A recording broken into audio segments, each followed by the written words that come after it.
Alright, I just had to warm myself up. Hey there, Psychonauts.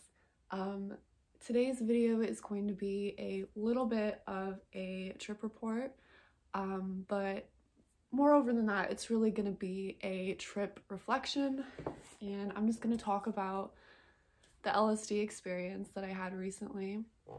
So, I took a 200 microgram LSD trip, and the first thing to note is that I was originally planning on taking 100 micrograms, and there was a few reasons for that. One was because I had to do this math experiment that I made my last video on, and I guess that was really the only reason. Also, I hadn't done LSD in over 2 years, so I was gonna kind of ease myself back into it, I guess, but I ended up taking 200 instead. And I remember thinking this thought had came to mind, when in doubt, double the dose. And I don't know if it was Timothy Leary or Terrence McKenna or both that have said something like that, but I took that advice and I doubled the dose, and that was honestly a good way to start off the trip. Yeah, that advice only applies to psychedelics and experienced psychonauts, just to put that out there. But yeah, so we're into the trip. Now, one thing I want to say about this trip overall is that it seemed to be very mental and very much a head trip. I was very in my mind during this trip. Now, that's not always my experience, but this experience was very focused on the inner workings of my mind. So along with that, I noted that the trip seemed to be visually insignificant. And that's not to say that there weren't visuals, because there were. Your standard LSD visuals applied. It's just more that I wasn't really focused on the visual aspect of the trip, because like I said, it was very much a mental trip. And yeah, I noted that it was less visual than my last mushroom experience, which was a little over 2 grams of mushrooms, and that was more visual an experience than this. But also I think I'm just sort of used to LSD and LSD visuals, so I didn't really pay much attention to it. There was visuals, but I wasn't focused on it. Another thing I'm gonna note is that going into this trip, first of all, I had the math experiment in my mind that I was gonna have to do. Another thing is I had started playing chess for fun, just to give my mind something to do, kind of as a useful distraction. I really like analytical, logical type things, and so I started doing that. So this combination of setting the set in my mind led to, at least initially, the trip being very analytical. So yeah, I wrote some notes right after my trip, and the first things I wrote down was game playing, logic, the mechanics of thinking, artificial intelligence, and the mind, human and mind at large. So I will share one of the trains of thoughts that I went through during my acid trip. And so, like I said, I started playing chess, so my mind would kind of just like automatically go to that, and then I would start thinking about logic and the mechanics of thinking itself. And then I had this memory of a Lex Friedman lecture that I had recently watched about neural networks, and basically I remember this point about how, it's easy to teach like a computer to play chess. In fact, they're better at it than we are. But it's very difficult to teach a computer how to like interact socially, or just do that human stuff, that human social interaction that comes naturally to most of us. So I was thinking about that, and that led me into thinking about artificial intelligence, and how would I know if I was an artificial intelligence? And, what would even the distinction be between an artificial intelligence and, our own experience of consciousness? And that sort of led me into thinking about the hard problem of consciousness itself, and just what is consciousness. And yeah, so back to a little bit of chronological stuff. The come up of this trip was pretty smooth.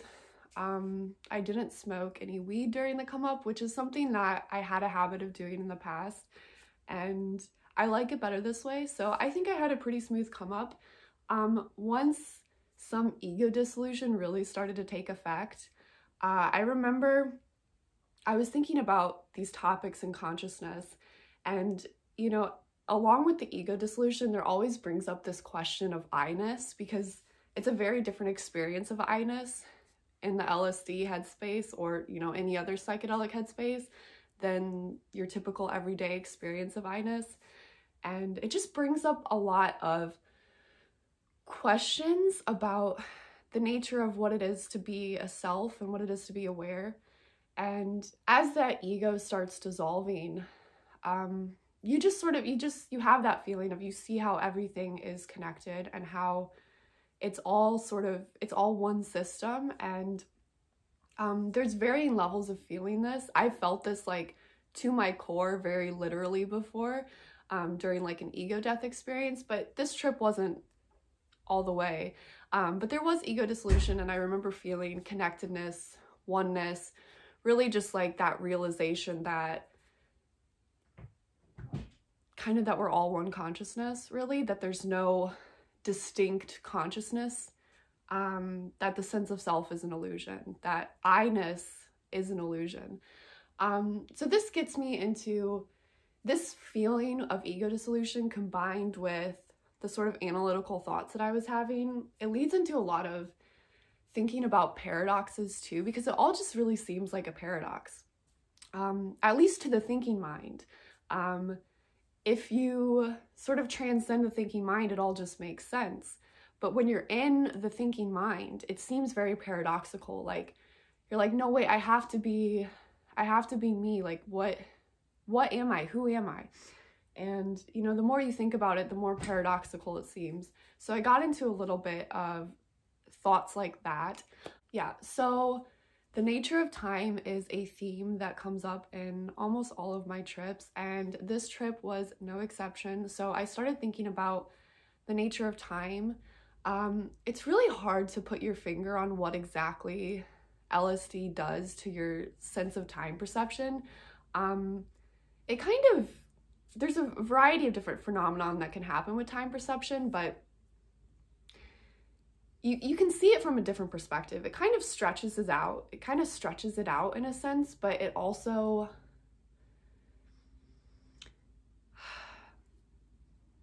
it goes along with the feeling of nowness.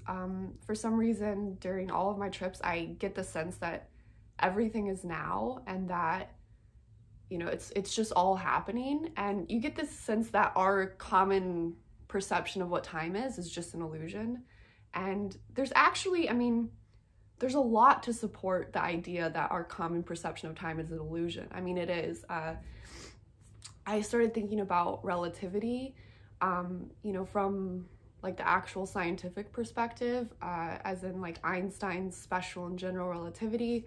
Not that I'm an expert in any of that, but it's just something fun to think about.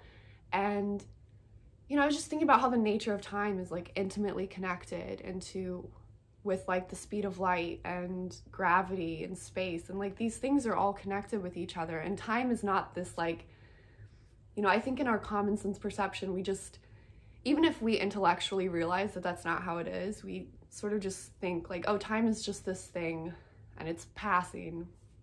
And we don't really realize the true nature of time is completely beyond any of that.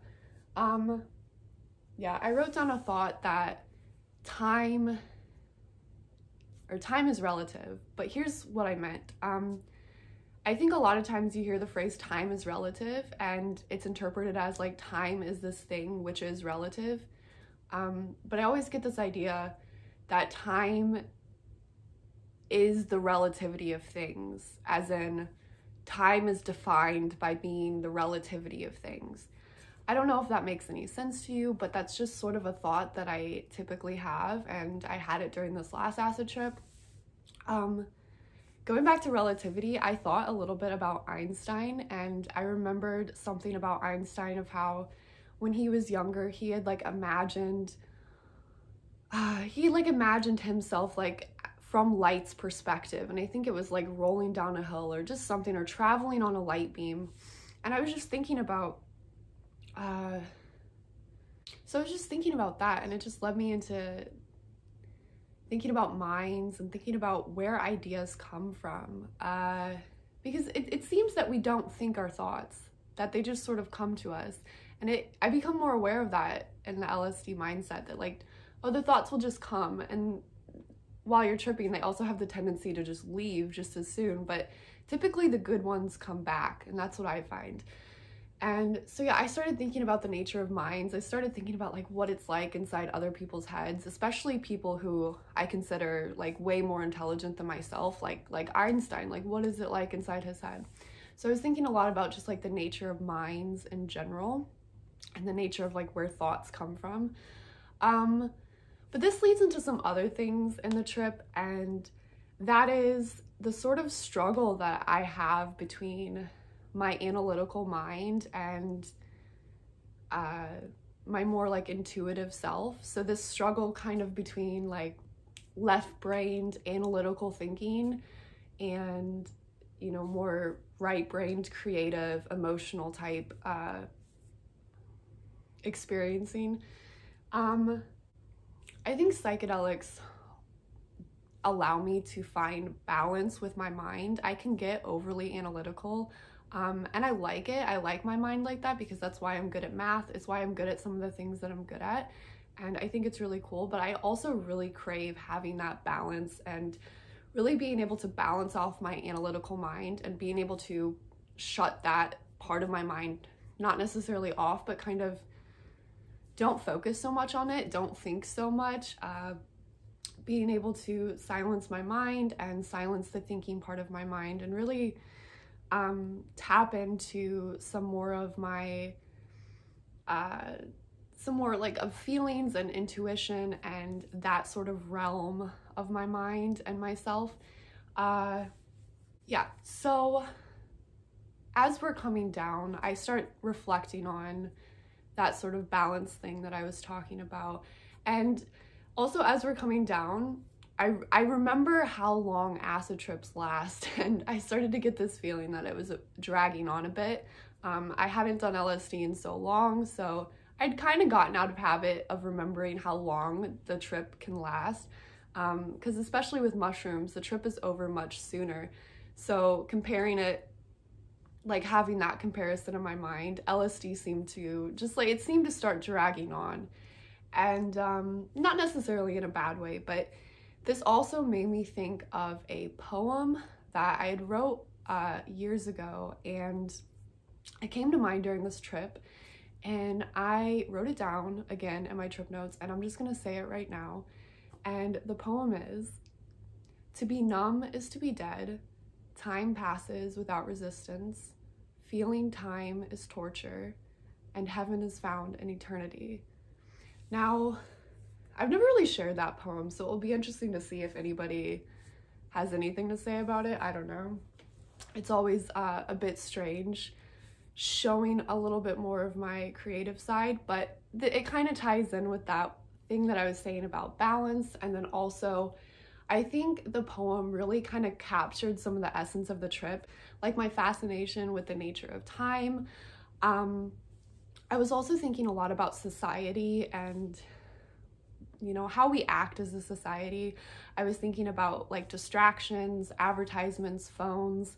I had this thought that our phones are just like this numbing device, basically. Like they keep us, or they have the potential to. I mean, they can be used in better ways than this, but they can also be used to kind of like keep you in just like this state of numbness. And that also tied into the poem. And then also, I think the poem kind of captured this essence of like paradox. And, you know, like I was thinking about so much paradox. It's like time seems like this paradox. It's like how, you know, you get this sense that it's all happening or it's all now. But then when you think about it, you're like, but how? How is everything now? And it's just really strange. So those are the main things about my acid trip that stuck with me. if you're still watching this video, thanks for making it this far. It's really cool to think that anybody would be interested in this. Yeah, that's all I have for this video. I'd love to hear your thoughts about any of the topics that I brought up, or just really any feedback. I love interacting with the comments. So yeah, that's all for this video. I will see you all next time.